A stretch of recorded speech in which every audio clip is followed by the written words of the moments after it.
দিয়ে আমরা যেন অন্য অঙ্গরাজ্যের কাজে লাগাতে পারি। অনুমতি দেওয়া হলো।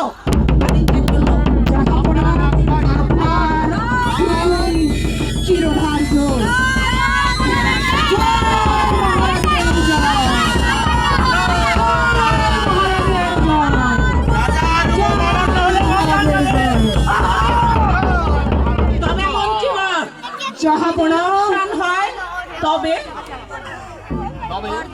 তবে মহারাজার আদেশ অমান্যর কারণে তার গর্দান যাবে। গর্দান যাবে। মহারাজ, আমরা আশা রাখছি আমাদের এই পঞ্চ সাম্রাজ্য রাজ্যের প্রত্যেক প্রজাগণ তাদের শ্রমের দ্বারা আপনার এই বাণিজ্যে লাভবান হবেন, এই প্রত্যাশা রাখছি মহারাজ। আপনি আমাদের দোয়া রাখুন।